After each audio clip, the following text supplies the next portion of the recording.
जय जय प्रयागराज। प्रयाग नगरी बसे संगम के तीरे, प्रयाग नगरी बसे संगम के तीरे। जहाँ गंगा मैया, जहाँ जमुना मैया, जहाँ गंगा मैया, जहाँ जमुना मैया, हाँ गंगा यमुना और सरस्वती मैया। त्रिवेणी की धार वह धीरे धीरे। हाँ प्रयाग नगरी बसज संगम के तीरे, प्रयाग नगरी बस संगम के तीरे। जय जय प्रयागराज।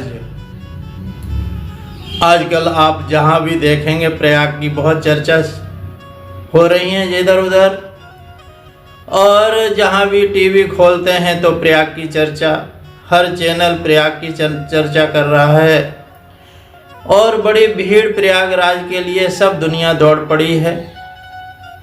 आखिर इसका महात्म्य इतना क्यों है? क्यों, क्या बावली है दुनिया? नहीं नहीं, बावली नहीं है। ये वो लोग दौड़ रहे हैं जो यथार्थ रूप से जानते हैं इस महात्मा को, जिन्होंने संतों से सुना है, शास्त्रों में देखा है, वही लोग हैं जो पुण्य के भागी हो रहे हैं। इसका बहुत बड़ा महात्मा है। इसका महात्मा क्या है जरा समझे शास्त्रों के हिसाब से। सहस्रम कार्तिके स्नानम, माघे स्नानम शतानि च, बैसाखे नर्मदा कोटे, कुंभ स्नाने तत्फलम। अर्थात कार्तिक मास में हजारों स्नान किए जाएं। कार्तिक मास में सब जगह कीर्तन होते हैं, कार्तिक मास स्नान करते हैं। गोपियों ने भी कार्तिक स्नान किया, तब भगवान कृष्ण को पाया। और कार्तिक के मास में बहुत पुण्यवान मास कहा गया है। सहस्रम कार्तिके स्नानम और माघ स्नानम शतानि च,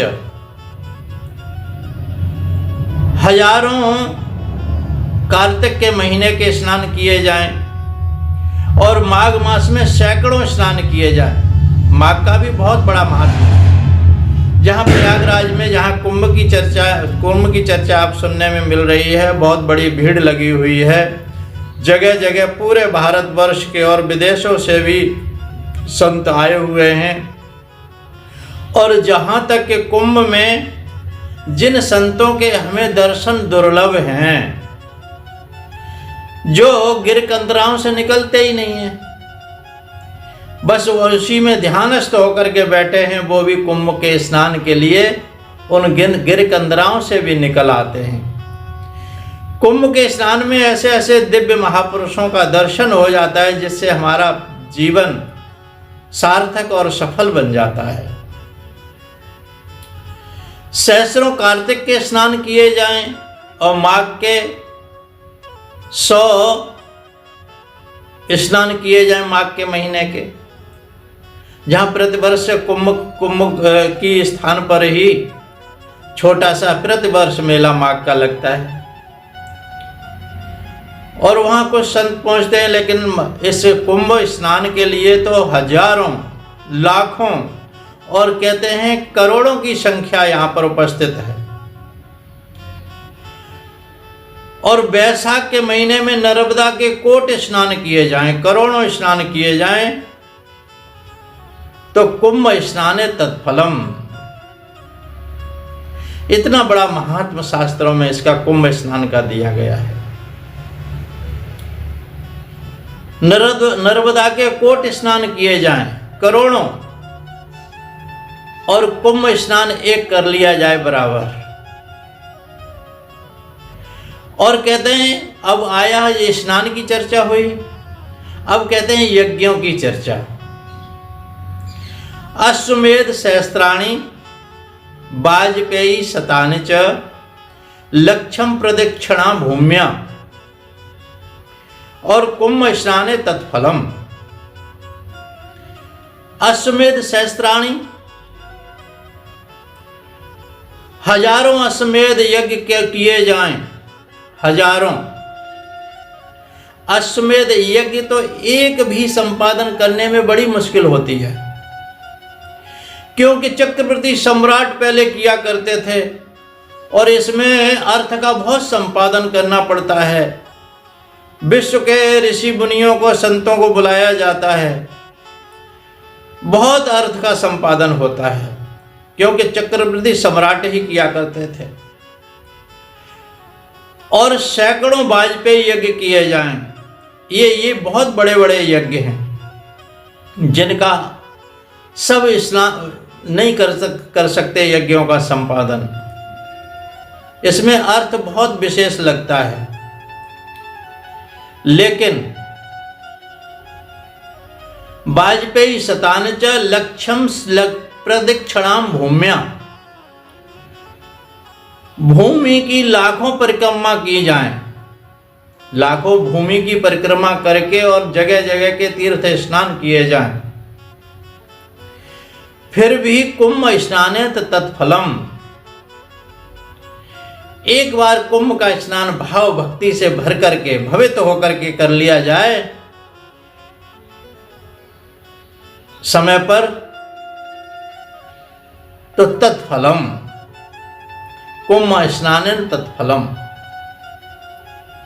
इसलिए जो जानकार लोग हैं इसके, जिन्होंने जाना है इसका महात्मा प्रयाग का, कुंभ स्नान का, वो दौड़ पड़ते हैं।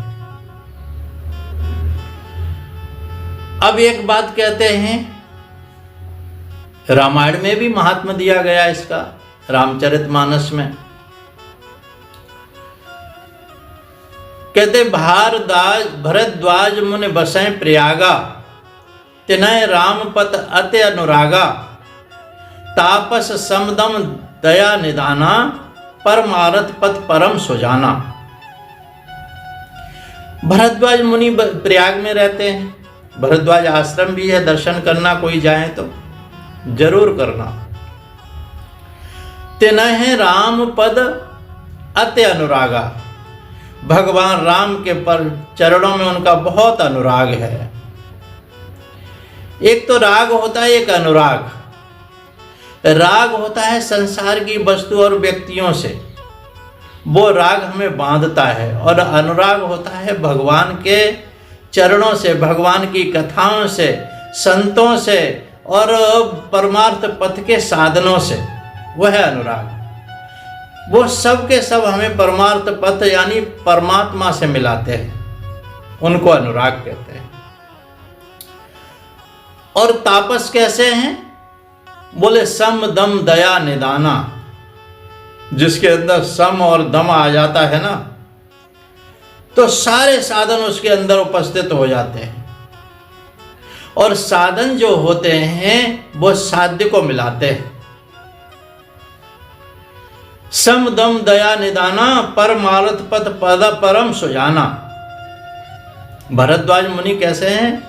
परमार्थ पथ के सुजान हैं, जानकार हैं और मर्मज्ञ हैं और प्रज्ञावान हैं, ऐसे ऋषि हैं भरद्वाज जी। और एक बार माघ मकर गत रवि जब होई, ये इस समय स्नान चल रहा है। माघ मकर गत रवि जब होई, तीर्थ पतय आप सब कोई। सब कोई दौड़ पड़ते हैं।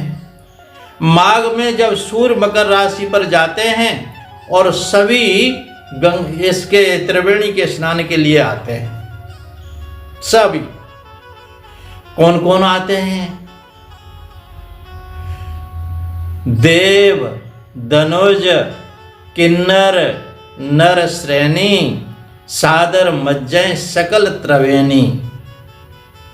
सादर मज्जय सकल त्रिवेणी। देवता, दैत्य, किन्नर, मनुष्य के समूह सब सादर पूर्वक त्रिवेणी में स्नान करते हैं। पूजय माधव पद जल जाता, परस अखय बट अरस हरस हर्षय गाता, भरद्वाज आश्रम अति पावन, परम रम्य मुनिवर मन भावन। ये महात्मा है प्रयागराज का।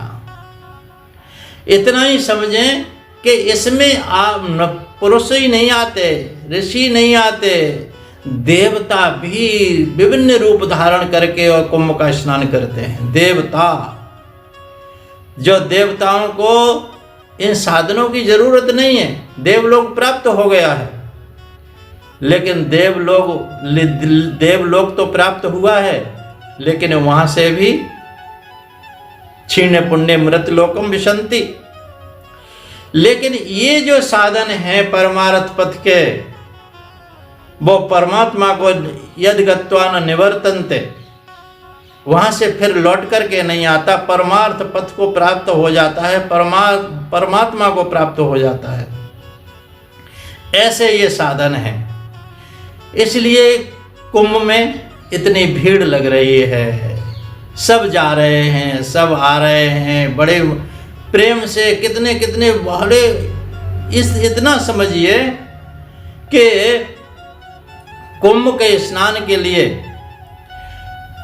जिन संत महापुरुषों को जरूरत नहीं है किसी और साधन की, जो हमेशा निरंतर गिर को कंदराओं में रह करके और अपने ध्यानस्थ भगवान में चित्त को लगाए हुए अपने वहाँ पर नियम और संयम से, समदम के द्वारा भगवान को निरंतर उनके अपने चित्त को भगवान में लगाए हुए वहाँ पर रहते हैं, ध्यानस्थ रहते हैं, वो भी इस समय निकल आते हैं स्नान के लिए। देव धनुज किन्नर नर श्रेणी, नरों में श्रेणियां, नरों के समूह, यानी श्रेणियां, नरों अलग अलग श्रेणियां हैं अपनी अपनी, वो सब श्रेणी के सब निकल आते हैं।